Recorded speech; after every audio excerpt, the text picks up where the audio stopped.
nous dénonçons le fait qu'il autorise l'importation des découpes de poulet. Parce que quand il dit produit agricole, ça comprend cela.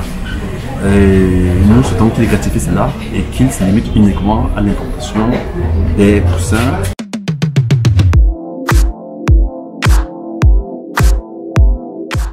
Le ministre de l'élevage, des pêches et des industries animales a signé une lettre, pas un accord, c'est une lettre qui autorise l'importation et des produits avicoles venant du Brésil.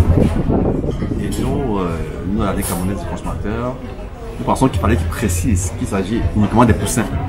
Parce que le besoin en ce moment, c'est le besoin en poussins, le besoin en parentaux, et non le besoin en découpe de poulet.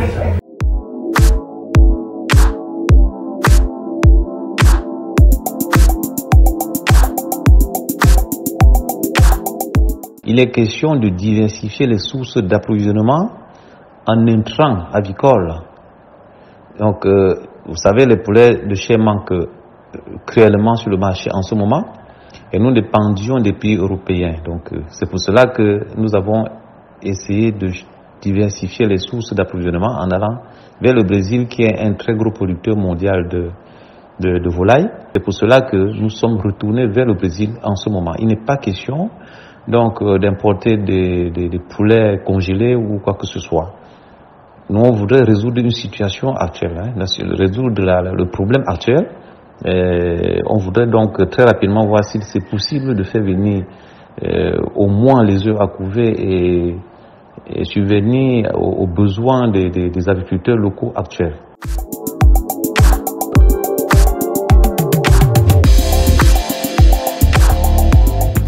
Depuis, je pense, pratiquement le mois de mars 2019, il y a une réduction drastique. Je pense que certaines compagnies sont allées jusqu'à annuler les vols en direction du Cameroun. Donc, il n'y avait plus d'échange entre le Cameroun et les pays européens exportateurs d'intrants de volaille au Cameroun. Alors, nous ne pouvions pas, je veux dire, nous les opérateurs économiques, ne pouvions plus importer par exemple des reproducteurs pour reconstituer le cheptel des parentaux. Les parentaux, ce sont les sujets qui produisent des œufs à couver, avec lesquels nous produisons des poussins d'un jour. Donc le cheptel qui était en place a donc vieilli et en vieillissant, il ne produisait plus assez d'œufs à couver. Donc c'est cela qui a expliqué donc le manque de poussins sur le marché. Et la situation s'est aggravée au mois de novembre dernier où il y a eu l'apparition de groupes aviaires en Europe occidentale. Alors vous comprenez qu'avec ces situations, nous ne pouvions plus importer des produits ou des volailles de l'Europe occidentale. La filière avicole se porte évidemment mal. Justement, quand vous constatez que le prix du poulet a pratiquement doublé sur le marché, c'est parce que en réalité il n'y a pas de poussins. Vous savez, tout part des poussins. Dans la filière avicole, quand il n'y a pas de poussins, il n'y a pas d'activité. Donc voilà, c'est le poussin qui est à la base de tout. Quand le poussin manque, franchement, rien ne marche. Donc en fait, la filière se porte mal. Elle se porte mal en ce moment. Dans certaines fermes, dans certaines exploitations avicoles, il y a certains exploitants ont même mis en chômage leurs employés.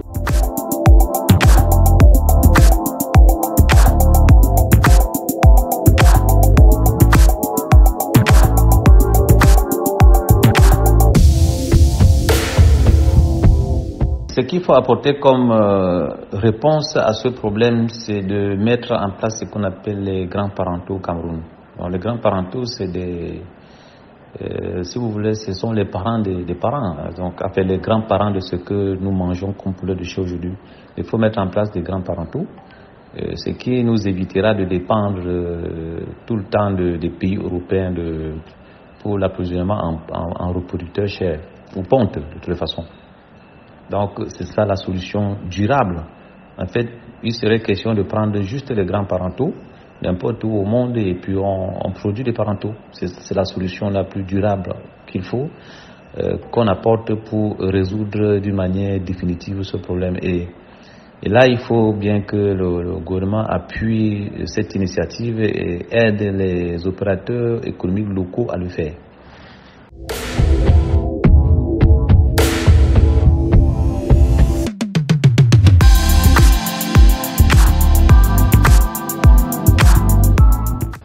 En fait, je pense que si la ménagère pense qu'il faudrait peut-être faire venir encore les poulets importés, et je pense que c'est à tort. À tort, pourquoi? Parce que la DIC avait suffisamment démontré que ce poulet est dangereux déjà pour la santé de la population et en plus que ce poulet nuit gravement à l'économie nationale. Je ne reviens pas là-dessus, vous savez très bien.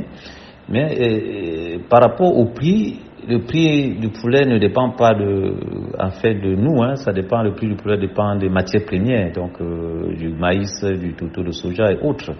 Donc, et même des prix de poussin. Donc, en fait, si le gouvernement apporte une réponse au problème actuel, comme je le disais plus haut, donc en favorisant la mise en place, par exemple, des grands-parents, et surtout si le gouvernement, à travers le ministère de l'Agriculture, aide les producteurs locaux de maïs, hein, le maïs a produit suffisamment de maïs. Je pense que le prix bas du maïs et surtout sa disponibilité va impacter sur le prix du poulet. Parce que, en fait, je dis ça parce que le maïs est la principale matière première qui rentre dans la production de la provence. Elle entre autour de 60% dans la production de la provence. Et puis, vous imaginez que le prix du maïs a un impact extrêmement important sur le coût du poulet.